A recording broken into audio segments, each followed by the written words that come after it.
You're fired. Get the hell out. Donald Trump has reclaimed the White House. And look what happened. Donald Trump has won the 2024 election. Ladies and gentlemen, give it up for the greatest capitalist in the history. In probably the most epic political comeback in ever, Donald Trump is heading back to the White House. And if he's going to share the credit for his victory with anyone, it's this guy. No, not Lil Pump. It's obviously Elon Musk. Come on up here, Elon. He created the first major American car company in generations, and his rocket company is the only reason we can now send American astronauts into space.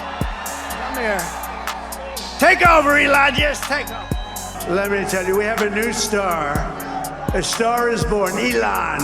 Elon Musk, known for selling rockets and electric cars and having kids with strange names, has officially cemented himself as one of the largest political donors in American history. Even under Citizens United's unlimited campaign spending, Musk's $200 million political push dwarfs precedent. And his intense campaigning on X and in swing states definitely helped secure Trump the victory. Musk is already seeing his bet pay off. Tesla shares absolutely skyrocketed immediately after Trump's win, and in a single day, Musk's net worth grew a staggering $26 billion. That's already 130x his investment. Now, I'm not trying to say that Musk only got into it for the money, but I think it's pretty much guaranteed that this is just the beginning of the financial windfall for Elon Musk with this new Trump administration. With the green light from a Trump administration, Musk could drastically reshape federal government as we know it. America's just not just going to be great. America is going to reach heights that it has never seen before. The future is going to be amazing! Now, I know that this is a dirty word, but in every sense of it, Musk is a new school, real deal, bona fide oligarch. Now, what I mean by that is he's not just another billionaire. Simply put, he's a businessman using political connections to amass more political influence, wealth, and power. He's become a bit of a poster child for the new rock and roll right wing, and he's wielding his popularity to make a real impact. I'm not sure if Musk has always had political aspirations, but his real journey to becoming a kingmaker began in 2022 when he purchased Twitter. Everyone knows how this story goes. He walked in with the sink. People thought he was crazy. He way overpaid for it. The stock plummeted. He laid off 70% of the staff. A bunch of advertisers left him. He's lost a ton of money on X. But I think it's safe to say that Elon saw something that no one else did. Musk wasn't buying a business. He was buying a cultural weapon. Rather than fighting for your voice to be heard in the town square, why not just buy the town square? Since its inception, Twitter was notoriously a left-wing monolith.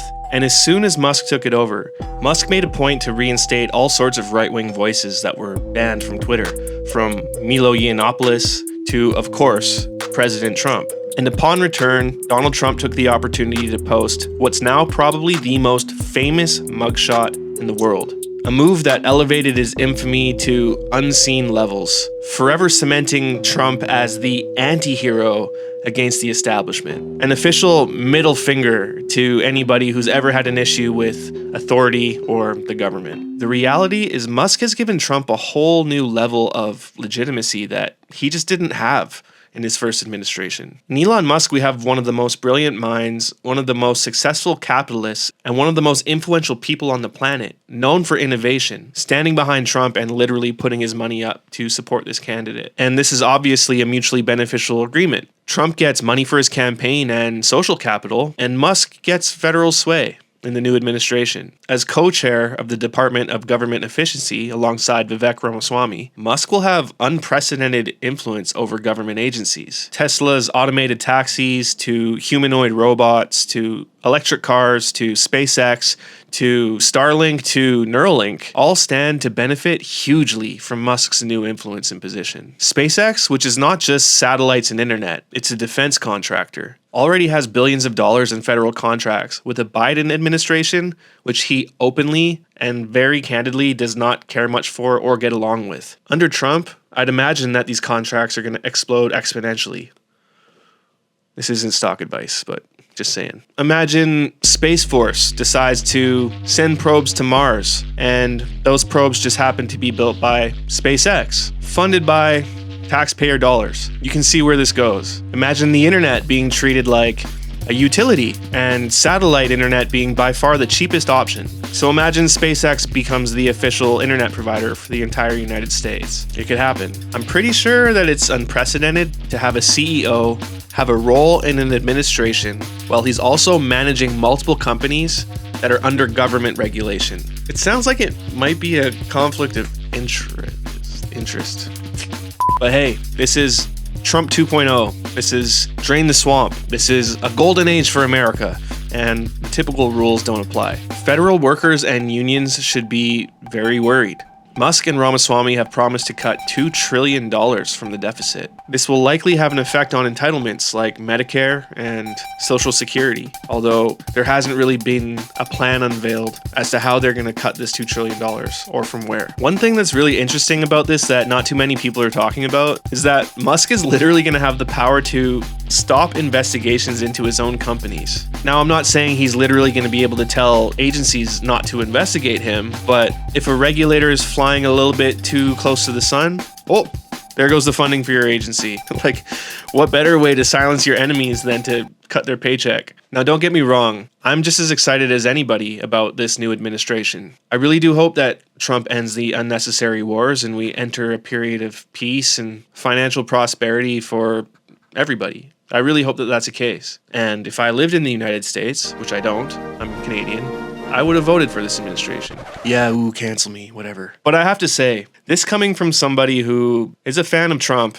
and also a fan of Elon, hey, I love what he's done for free speech and I drive a Tesla, so you know I'm a fan. But I will say, in this coalition administration with the likes of Robert Kennedy, Tulsi Gabbard, Elon Musk, Donald Trump, the kids, Marco Rubio, that's a lot of big personalities with a very wide bucket of opposing views. And I can't help but wonder if they're going to be able to put aside their differences for the greater good of America and the world and get along. I genuinely hope that Musk has good intentions. I hope they're able to cut 70% of overspending and get the deficit on track. I hope that there's a proliferation of free speech in the entire free world. I hope that government corruption is exposed. I hope the JFK files are declassified. I hope we get the Epstein list finally. I hope we know exactly who Diddy was messing around with and who was messing around with him. I hope we finally get to find out what's going on in Area 51 at Roswell. I hope they end the Fed. I hope we go back to a gold standard currency in the West. And while I do genuinely think that all these things are possible in the next 4 years, I have to admit, if Mark Zuckerberg donated $200 million to the Kamala Harris campaign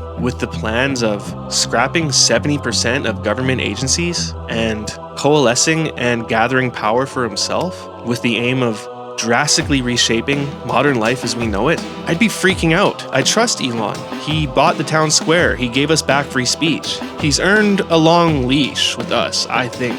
But man, this guy is about to have a lot of power. I just hope we didn't all get duped. If you made it to the end, thanks for watching. Please do me a favor and like and subscribe to help this itty bitty tiny channel grow. You're probably watching this on YouTube, which is still a censorious platform, although Trump's saying he's going to change all that, and that is super exciting to me. But for the meantime, I could really use your help. I've got some merch available on my website.